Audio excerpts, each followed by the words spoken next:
وزیر اعظم ہاؤس سے جو ہے آڈیو اور ویڈیو لیکس ہونا شروع ہو رہی ہیں. کل سے اب تک جو ہے 3 سے 4 آڈیو جو ہے وہ لیکس ہو چکے ہیں، جس میں وزیر اعظم شہباز شریف، مریم نواز اور اس کے ساتھ جو سرکاری ملازمین ہیں ان کی آڈیوز بھی جو ہے شامل ہے. تو نیشنل سیکورٹی کا خطرہ تو ہوگا نا پھر حضرت. اس میں کوئی شک نہیں ہے کہ یہ چیز جو ہے انتہائی تشویشناک ہے اور اس پر سختی سے ہاتھ ڈالنا ہوگا. یعنی آپ بتائیں کہ پاناما جو کوئی کیس نہیں تھا لیکن بنایا گیا، پاناما سوال اقامہ نتیجہ پوری حکومت گرا دی اس کے اوپر.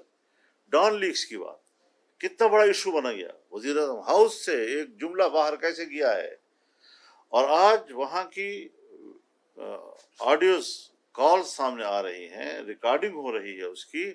تو میں تو وزیر اعظم کو یہی کہوں گا کہ سخت ہاتھ ڈالے اس مسئلے پہ.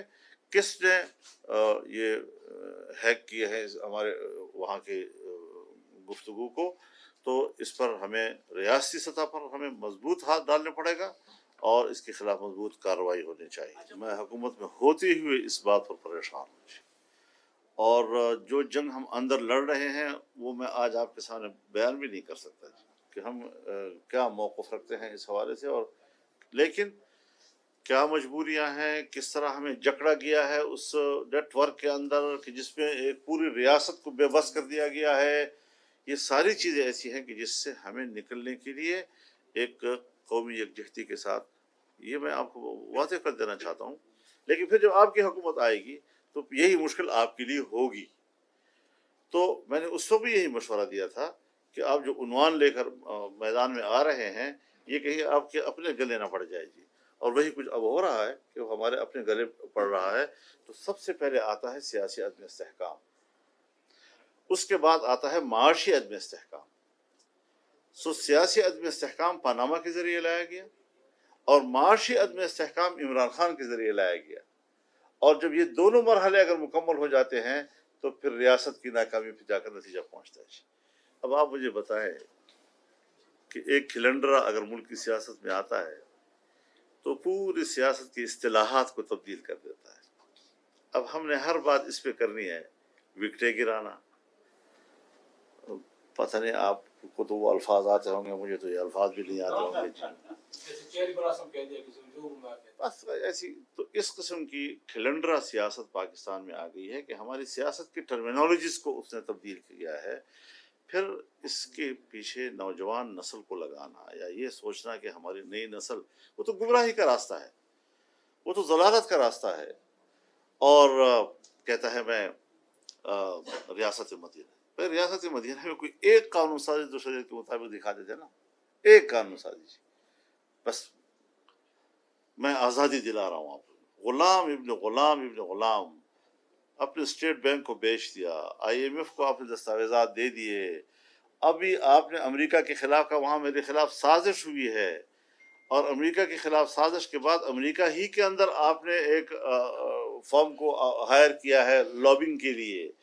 اور پھر جب سفیر صاحب آپ کے گھر آتے ہیں تو آپ ریڈ کارپٹ اس کے سامنے بچھاتے ہیں. اور وہ کون ہے جس کے ساتھ انہوں نے وہ نوبل کے ساتھ جو ملاقات کی ہے، خفیہ ملاقات، ایک امریکن. تو یہ ساری رفیل کے ساتھ، تو یہ ساری چیزیں کہ اندر اندر کچھ اور باہر باہر کچھ. تو باہر آزادی، اندر سے غلامی، باہر آزادی. منافقت اور کس چیز کا نام ہے کہ آپ کا ظاہر کچھ آپ دکھا رہے ہیں، آپ کا اندر کی حقیقتیں کچھ اور ہیں. اندر سے آپ غلام ہیں، زبان سے آپ آزادی کی بات کرتے ہیں اور پھر الفاظ بھی نہیں آتے. بات کرتا ہے کبھی کبھی کہتے ہیں اسلامی ٹچ لگاؤ نا، وہ ٹچ خراب ہو جاتا ہے اس کا. جی اب یہ ٹچ ہے جو لگا رہا ہے، امریکہ سے آزادی دوں گا، رسول اللہ سے آزادی دوں گا، اللہ سے آزادی دلاؤں گا. اس قسم کی جہالت پر مبنی جملے کہ آپ کو الفاظ کا انتخاب بھی نہیں آتا کہ میں جملہ کیسے ادا کروں اور میرا جملہ دنیا کو کیا میسج دے رہا ہے.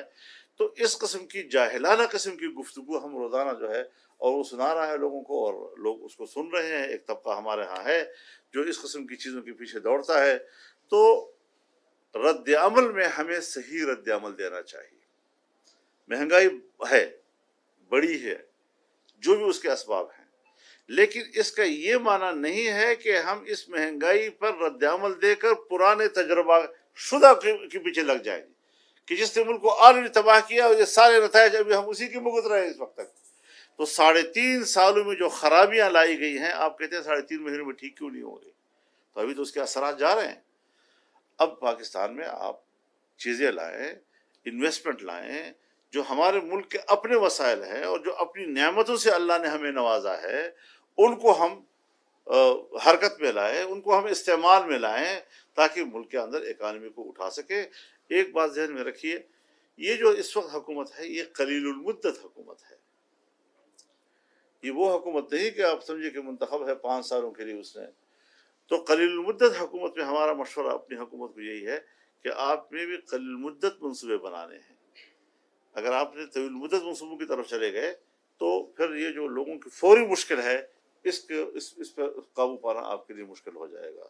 تو اس کے لیے اگلے انتخاب میں جانا ہے، اگلے نظام میں جانا ہے، جمہوریت کو طاقتور بنانا ہے۔ اور یہ جو کہتے ہیں کہ جی ہم اب الیکشن کیا مانگتے ہو؟ اگر تمہارا الیکشن کا بڑا شوق ہے تو پنجاب کی اسمبلی تو آپ کے ہاتھ میں ہے نا، تو خیبر پختونخوا کی اسمبلی تو آپ کے ہاتھ میں ہے، تو وہاں کیوں نہیں الیکشن کراتے؟ کوئی مانے تو نہیں ہے ان لحاظ سے؟ ہر دور تو مچ جائے گی نا، تم ہنگامہ برپا کر رہے ہو، بسم اللہ، تو کیوں نہیں کر سکتے جی؟ یہاں مرکز میں آپ استعفے دینے کی بات کرتے ہیں، اب استعفے بھی دے دیے ہیں، استعفے دے کر الیکشن بھی لڑ رہا ہے 9 حلقوں کے اوپر، ایک حلقے سے پیٹ بھی نہیں بھرتا۔ تو ایک طرف اسمبلی غلط، ایک طرف اسمبلی میں جانے کے لیے 9 حلقے، یہ صرف تخریب کے لیے ہو سکتا ہے جی۔ اور پھر جب وہ بھی نہیں بات بن رہی، اس سے بھی سیاسی طور پر کوئی فائدہ اس کو نہیں مل رہا، تو پھر وہ جس طرح آپ سرائی کے لوگ کہتے ہیں جی کہ وہ ایک مرد کوئی ناراض ہو گیا تھا گھر سے جی، تو 1-2 دن کے بعد وہ تھک گیا اور گھر آنے کو جی چاہ رہا تھا، تو شام کو جو وہ گائے وغیرہ گھر واپس آتی ہے نا جی، تو اس کا دم پکڑ لیا اور دم پکڑ کر اس کے پیچھے پیچھے آ رہا ہے، اور بھیڑی میں گھر نہ ویندی، میں گھر نہ ویندی، بھیڑی میں گھر نہ ویندی۔ یہ وہی گھر نہ ویندی والا کہانی ہے جو انہوں نے کل اسمبلی میں کہی ہے۔ فارن فنڈنگ کیس میں آپ بین الاقوامی چور ثابت ہوئے ہیں۔ آپ کی اسرائیل سے، یہودیوں سے، انڈین سے، امریکن سے مالی جو مدد آئی ہے وہ ثابت ہو چکی ہے۔ سپریم کورٹ کے فیصلوں کے اور ان کے ججز کے بیانات کے مطابق آپ اسٹیٹ دشمن ثابت ہوئے ہیں۔ آپ کی جو باتیں ہیں وہ ریاست دشمنی پر مبنی قرار دی گئی ہیں۔